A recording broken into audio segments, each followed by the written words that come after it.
Ini adalah Profesor Munim Siri, dan Profesor Munim Siri menjelaskan kepada kita tentang Quran keasliannya. Mari kita dengarkan. Mari kita diskusikan tentang sejarah teks Al-Quran. Kita sangat meyakini memang bahwa kitab Al-Quran yang sampai kepada kita sekarang itu diproduksi pada periode Utsman bin Affan. Ya, itu keyakinan kita. Jangan salah, kitab yang ada, Al-Quran yang ada di depan kita itu diproduksi tahun 1924 di Kairo. Jadi kitab Quran standar yang ada di mana-mana, termasuk yang di depan kita sekarang, itu adalah produk dari komite yang dibuat oleh Menteri Dalam Negeri di Mesir dan terbit pertama kali tahun 1924. Kenapa kemudian lahir menjadi kitab standar? Karena waktu itu, seperti halnya sekarang, Mesir itu menjadi kiblat orang-orang yang ingin mencari ilmu dari berbagai negara. Para mahasiswa yang datang ke Mesir, itu umumnya membawa Qur'annya sendiri-sendiri.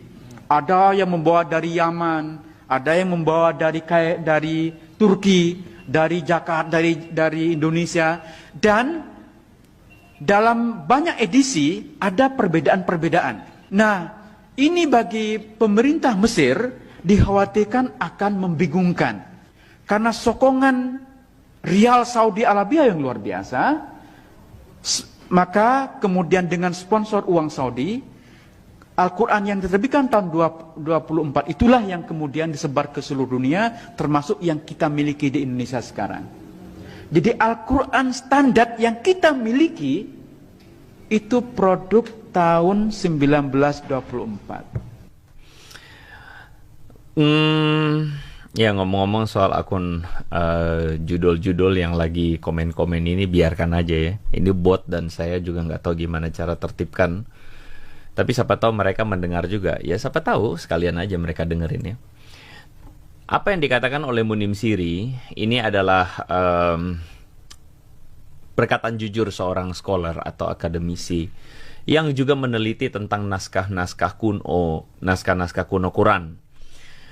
Dia mengatakan bahwa Quran yang dipegang oleh Muslim hari ini adalah hasil dari standarisasi yang dilakukan oleh pemerintah Kairo pada tahun 1920. Dan itu adalah sebuah standarisasi.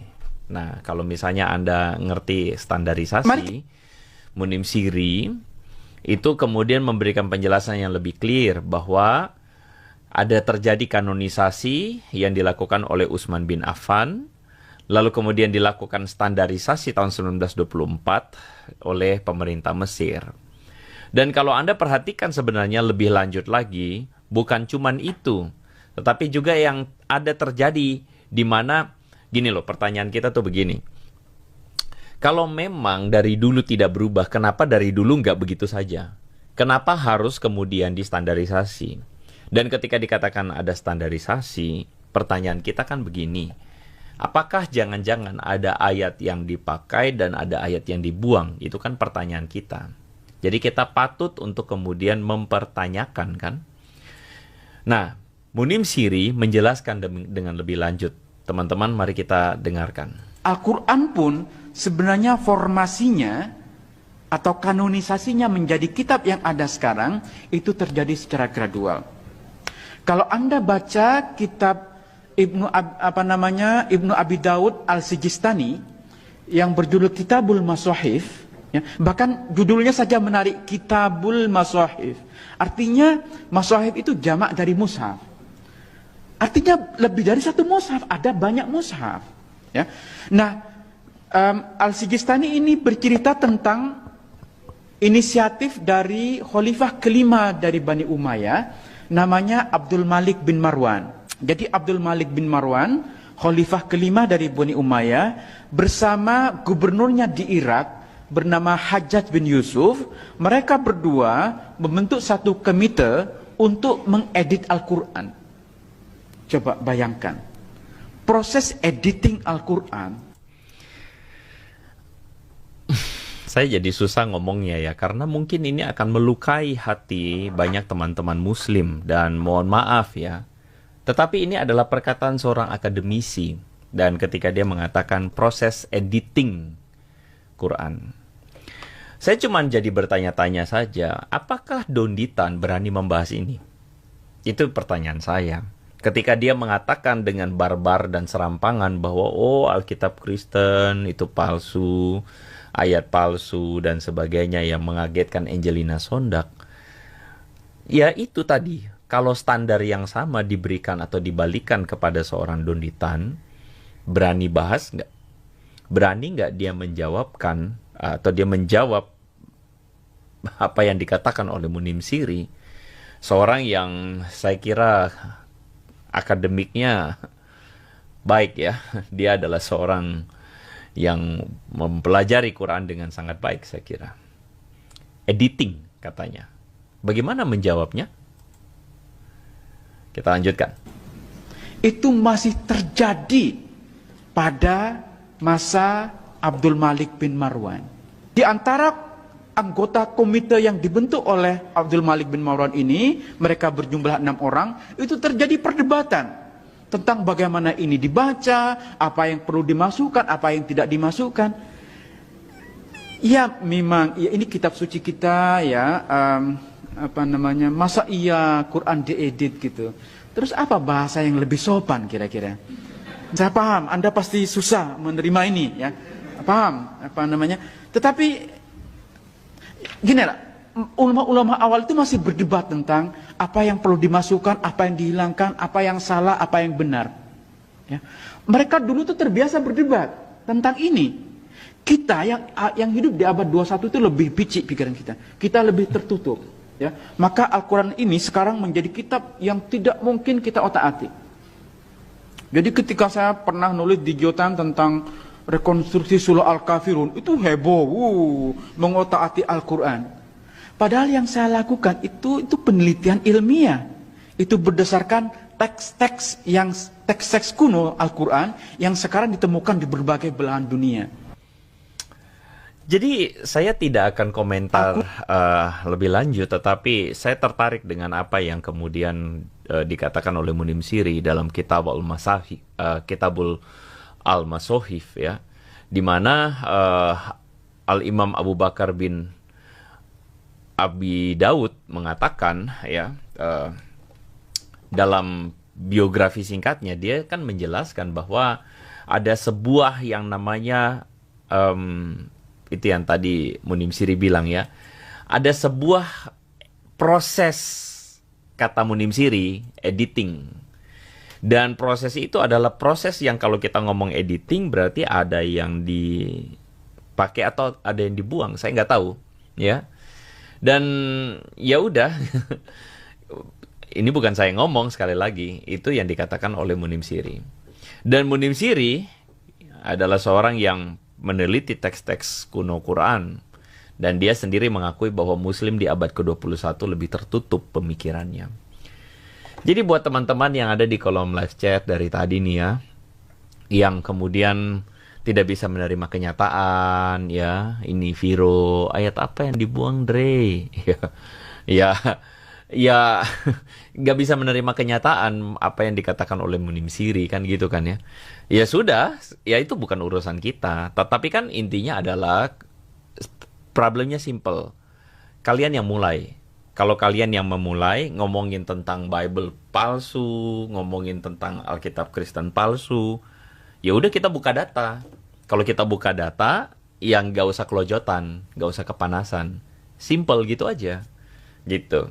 Ya kita juga tidak ada punya kepentingan atau mau nafsu untuk membuktikan, misalnya membuktikan bahwa ada ayat dibuang, ada ayat enggak, kita nggak usah punya kepentingan itu. Dan kita nggak butuh untuk kemudian melakukan yang kayak gitu. Yang jadi masalah adalah kalian yang mulai. Kalau kalian yang mulai, kita jelasin, nggak usah kelojotan gitu. Kalau nggak mau kelojotan, nggak usah cari gara-gara. Simple gitu kan. Gitu ya.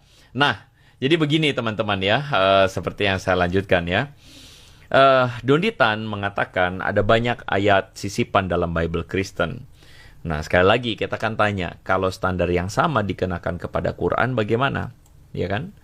Nah, that's why kenapa cukup sulit untuk mempertahankan argumen bahwa ayat-ayat Quran itu sendiri tidak dapat atau tidak pernah diubah. Nah, jadi pendapat Dr. Yasir Qadhi ini adalah sebuah pendapat, Munim Siri dan Yasir Qadhi adalah sebuah menunjukkan ada perbedaan cara pandang antara iman Islam dan Kristen. Dan itu adalah satu hal yang patut untuk kita orang Kristen waspadai. Sehingga sebagai orang Kristen kita harus firm dengan hal ini. Nah, bagaimana dengan koma Johanum? Atau bagaimana dengan ayat yang katanya tadi sisipan? Ayat yang kemudian dikatakan ada sisipan di dalam Kristen, ayat-ayat yang Trinitas, bahwa 1 Yohanes pasal 5 ayat 7 ya, dikatakan bahwa ada 3 yang memberikan kesaksian. Begini, sebagai orang Kristen, saya akan jelaskan bahwa di dalam terjemahan-terjemahan Alkitab Kristen, ingat ya, orang Kristen beda cara pandang kitab sucinya dengan orang Muslim. Di dalam bagian atau di dalam cara paham atau cara pandang orang Kristen terhadap kitab sucinya, kitab suci orang Kristen itu tidak dipandang ayat per ayat, kata per kata. Meskipun penting untuk mempreserve ayat-ayat tersebut. Tetapi orang Kristen itu pemahaman teologisnya bukan diletakkan pada 1-2 ayat. Itu, ingat itu baik-baik.